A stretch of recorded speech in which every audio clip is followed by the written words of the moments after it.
Jimmy and I are excited, delighted, so happy to welcoming the founding member of IFTV and one of the faces of Paramount Plus's Serie A coverage. He's already been going for 3 weeks. It's absolutely just fantastic. He's so great, so passionate, such a supporter of not just the Italian game, but the game in general. I love it so much. It annoys me how young he is and how much he's done already, but I'm so happy. Marco Messina, welcome for your debut of Qué Golazo. How are you? Thank you so much, man. I'm always tuning in to you guys. You're doing an absolutely incredible job. I was listening in just before, so I'm proud to be part of it. So thank you for having me. Absolutely. Yeah, anytime you want to come on and give us compliments, you're welcome on the show anytime. Sounds Marco. good. That's exactly I'll how be here. You buy our love and adoration. Okay, so my first question is, what's been the best storyline so far for you early on in this Serie A season? Yeah, so I think that over the summer, Inter fans kind of went like back and forth where, they lost Conte, they lost Lukaku, they lost Hakimi, they just won the Scudetto, and they're like, oh my God, it's all gone. Juventus is gonna come back and win it. And it kind of balanced out. We saw in the beginning matches, Juventus has 1 point after playing Udinese and Empoli, which is ridiculous. And Inter has looked fantastic. So I think the storyline is that Juventus is not running away with the title. And I think 1 through 7 in Serie A is almost impossible to predict. I think if all three of us went back and forth and put it in order, we probably wouldn't even be right. I don't know how it's going to go. And it might be, and don't hate me for this, it might be the most competitive 1 through 7 in the top 5 leagues. No, well, I don't. That's what we thought, right, Jimmy? Yeah, 100%. Okay. Yeah, one of my favorite storylines is just the quality of managers from the top 7 teams that you're talking about. You have Maurizio Sarri's coming back in, Spalletti's back with Napoli, Pioli obviously turned things around with AC Milan, Gasparini's obviously a GOAT in a lot of different ways, and Inzaghi's getting his chance as well. It's pretty ridiculous. And I think if people start to scratch away, you are not only seeing some great teams, but you're seeing some of the greatest managerial minds currently managing. Yeah, 100%. absolutely. Marco, let me ask you something. Let's stick on Juventus because you mentioned Juventus. How much does Cristiano Ronaldo's exit affect Allegri's sort of objectives this season?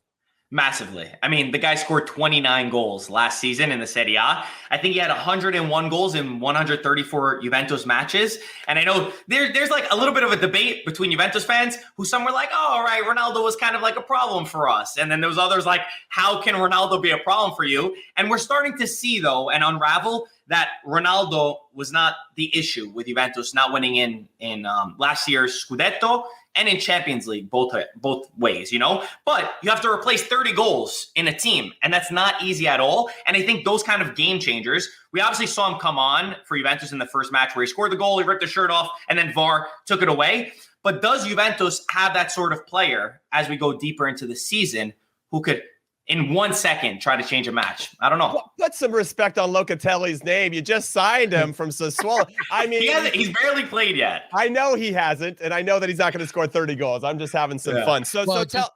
Just don't hang around with Weston McKennie, though, Jimmy, right? Oh my God, are we wading into those waters? Go. I mean, yes. I guess what I wanted to say on the back end of that, then, which player has stood out the most for you early on in this Serie A season, and why is it Tammy Abraham? I swear that's who I had. I'm not saying that. As a Roma supporter, I appreciate that. Who called it, Marco Messina? Who called it? I told you Tammy was going to kill it. This is why I listen to your guys' show. You know what you're talking about. No, Tammy has been unbelievable. I know it's only been 2 matches, but listen, we're Italian. We're a little bit dramatic. We get excited for things, all right? He's scored a goal. He's got 2 assists. He even sent off Dragowski to get a red card as well on a great run. But he's brought a different dynamic than we've seen in the past couple of years to Roma, because obviously I respect Dzeko. I like Dzeko a lot. I love what he's doing at Inter. But he's a different type of player. His hold-up play is a little bit different. He's not that young kid that's going to run at defenses the entire match. And Tammy has brought that to Roma. And I think mixed with Mourinho, who obviously, I love Mourinho and I love that he's there. He's brought a dynamic to Roma that is so exciting. And to Serie A in general, he's been the most exciting player for me, over the first 2 match days.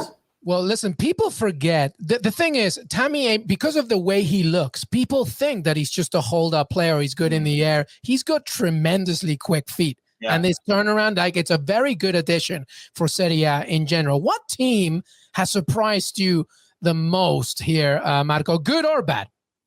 Okay, so for me, and Jimmy mentioned this coach before, Maurizio Sarri's Lazio has impressed me the most. Not because I'm surprised at that they're doing good. I didn't expect it this quick. Usually Sarri Bowl or Sarrismo, whatever you want to call it, takes 6-7 months to really fit in. But then I guess we've seen that when you have like one of the best midfielders in the world on your team, things can run quickly. They've scored, I think, 9 goals in their first 2 games, which is just ridiculous. And they've probably been the most fun team to watch. So I'm not surprised at their end goal. Like, I'm not surprised that they turned out to be a good team. I'm just surprised that in the first 2 games, they've done so well. Yeah, what I think is interesting about Lazio in particular and Maurizio Sarri's return is that they've actually given up the first goal in both games. And it's almost like they needed to get slapped in the face a little bit to kind of wake up and get after it. And when they get after it, then they score 3 or 4 in the next 30 minutes. You're like, dude, this team's amazing. What I like is that Milinkovic-Savic, I think, could take a nice big step in his career playing under Sarri. Lucas Leiva is kind of playing in the Jorginho role that he actually made famous at Napoli under Sarri before he moved to Chelsea. And then you have Luis Alberto, who had 3 assists in the last game against Empoli. And what I like is he's got some guys that have experience. He brought Pedro over from Roma, which is unacceptable. I don't know what Pedro's doing. You never do that to go to a rival team. And Felipe Anderson, who comes in from West Ham, who has been excellent as well. Great additions to the team. Maurizio Sarri clearly knows what he's doing. And I agree with you. I think they've been tremendous and a lot of fun to watch and deserve it to be on top of the table with 9 goals for and 1 against. Is he still chain smoking like crazy, or has he? Yes? Something's never changed, all right? Something. Listen, before we get into Juventus, Napoli, Marco, I do want to promote the fact that, as you know, our CBS Sports crew for Serie A, Calcio e Cappucino is out. It's amazing. Talk to us a little bit about it. What can we expect this weekend? Where can we find you? Where can we find all the games? Yeah, I can't wait. This Sunday, we're going to debut at our new New York City office, which is just absolutely incredible. Like, I was a kid that grew up, loving Serie A in the United States, and I never felt like anyone did it justice, personally. And to see the team that's behind CBS that is so passionate to promote Serie A, it just brings me with so much joy. And then to be part of it is even more incredible. I think Sunday's show, we got Giuseppe Rossi, who's like an icon of Italian Americans, especially for me, for everyone. Mike Grella as well, as a former player. It's going to be unbelievable. I'm so excited and so stoked. We have great matches. And to start an 11 a.m. pregame show is exactly what, in my opinion, has been missing for Serie A coverage in America.